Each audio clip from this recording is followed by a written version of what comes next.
मित्रों नमस्कार। हमारे एस्ट्रोसोल कार्यक्रम में आपका बहुत बहुत स्वागत है। मित्रों, आज हम आपके समक्ष रखने जा रहे हैं लघु पाराशरी के आधार पर जो महर्षि पाराशर ने उसमें निर्धन नामक योगों का जो वर्णन किया है उनका आज आपके सामने प्रस्तुतिकरण है। उनको अध्ययन करके या जानकर जातक को ये बताया जा सकता है कि भाई आपके ऊपर जो है आपकी जन्म कुंडली में इस तरह के योग बैठे हुए हैं, आप जो है सचेत रहें और इसका जो भी संभव उपाय हो वो उपाय करें। तो मित्रों, महर्षि पाराशर कहते हैं कि जन्म कुंडली में जो निर्धन नामक जो योग हैं ये तब बनते हैं कि यदि मान लीजिए लग्न पर या लग्नेश पर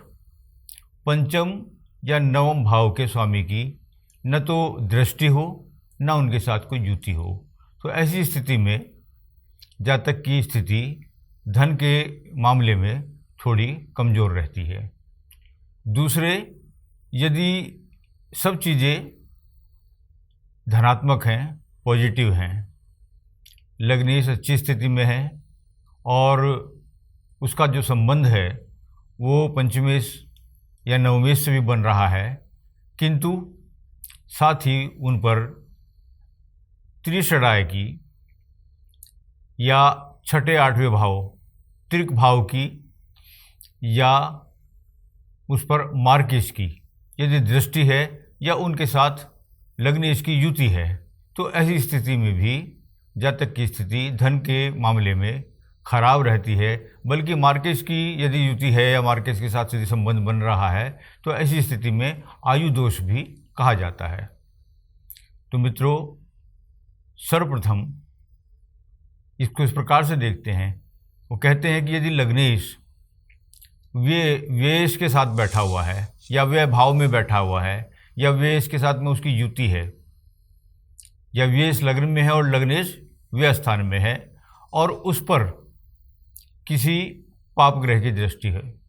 तो ऐसे में जातक जो है निर्धन होता है। लेकिन साथ ही यदि उस पर मार्केश की अर्थात द्वितीय भाव के स्वामी या सातवें भाव के स्वामी की दृष्टि पड़ रही है, तो इस स्थिति में आयु का दोष भी कहा गया है कि वह मृत्यु भी दे सकता है। नंबर 2, यदि लग्नेश का संबंध छठे भाव से बनता है, छठा स्थान रोग ऋण शत्रु आदि का होता है, अगर 6th हाउस से जो है लग्नेश का संबंध बन रहा है, अर्थात या लग्नेश छठे हाउस में है, छठे भाव में है या छठा भाव का स्वामी जो है वो लग्न में बैठा हुआ है, साथ ही उन पर किसी पाप ग्रह की दृष्टि पड़ रही है या इनका संबंध युति के साथ बन रहा है, दोनों एक ही साथ जो है या तो लग्न में बैठे हुए हैं या छठे भाव में बैठे हुए हैं और उस पर किसी पाप ग्रह की दृष्टि पड़ रही है, तो ऐसी स्थिति में भी जातक निर्धन ही होता है। नंबर 3, अष्टम भाव से बनने वाला यह योग होता है यदि जातक के लग्नेश का स्वामी 8वें भाव में है या 8वें भाव का स्वामी लग्न में है या दोनों एक साथ युति बनाकर 8वें भाव में या लग्न में बैठ गए हैं और उन पर किसी पाप ग्रह की दृष्टि पड़ गई है या मार्केश की दृष्टि पड़ गई है या कहना चाहिए कि राहु केतु आदि या पाप ग्रह की कोई उनके साथ युति भी बन रही है, तो इस स्थिति में भी जातक निर्धन होगा। उस पर कितनी ही संपत्ति परिवार में हो उसके और उसको जन्मजात मिली हो, लेकिन वो सब बर्बाद हो जाएगी। ये 3 प्रकार के योग जो त्रिक भाव से संबंधित बनते हैं आपके सामने कहे हैं। इसके अलावा भी मित्रों, यदि इन भावों में लग्न में मान लीजिए कोई शुभ ग्रह बैठा हुआ है, लग्नेश का संबंध 5वें 9वें या किसी शुभ ग्रह के साथ में बन रहा है, किंतु उसका संबंध छठे 8वें या 12वें ग्रह से भी बन रहा है,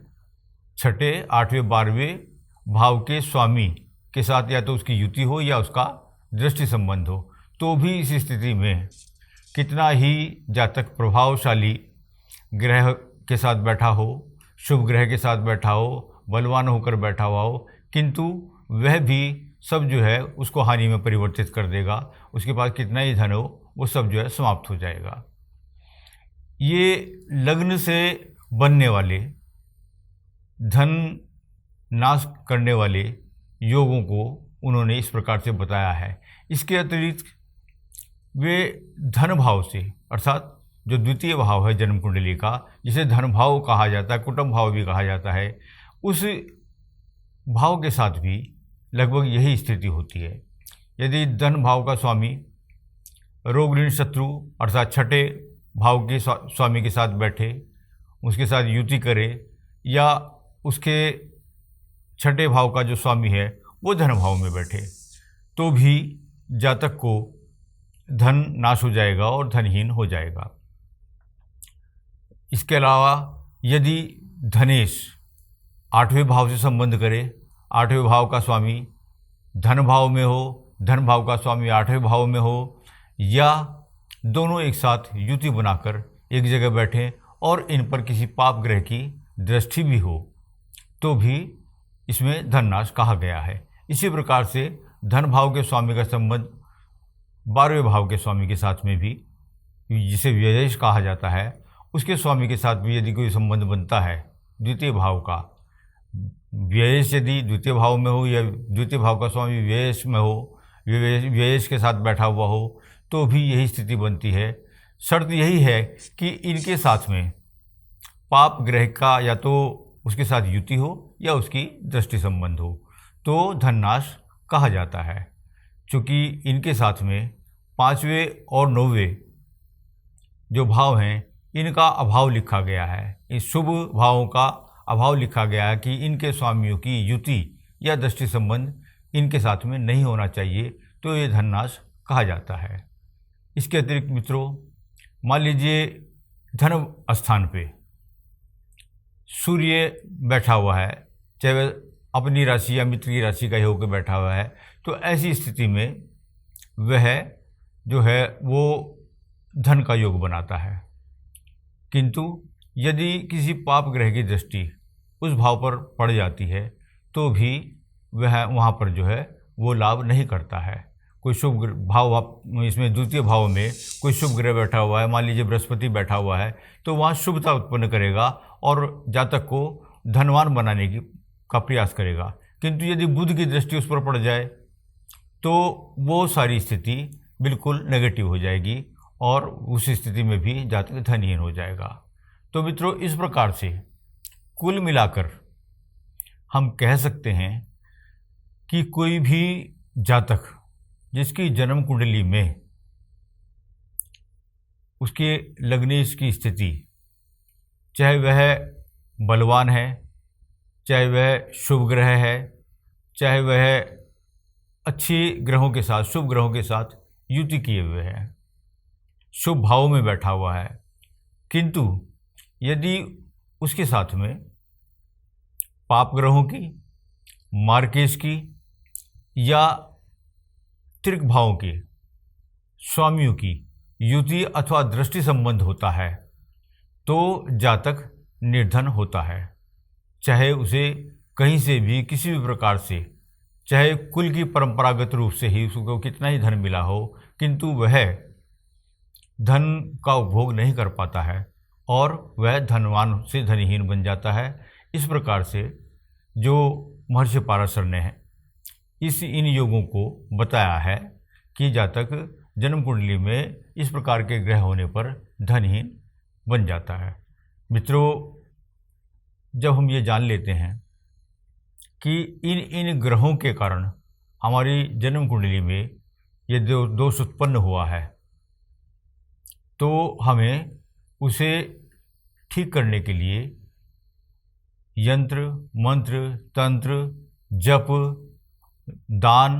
यज्ञ आदि का सहारा लेकर अपने ग्रहों की शांति करानी चाहिए और उसमें से अपने जीवन को सुचारू रूप से चलाने के लिए मार्ग तलाशना चाहिए। मैं समझता हूँ यह प्रकरण आपको समझ में आ गया होगा यदि इसमें कुछ शेष रहा है या आपको कोई जिज्ञासा होती है तो आप हमसे संपर्क कर हमसे अपनी जिज्ञासा शेयर कर सकते हैं, बातचीत कर सकते हैं। हम उसे और स्पष्टीकरण करने की कोशिश करेंगे। मित्रों, हमारा ये कार्यक्रम आपको कैसा लगा?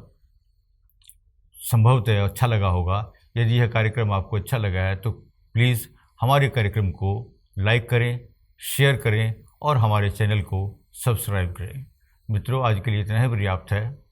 फिर मिलते हैं। धन्यवाद। नमस्कार।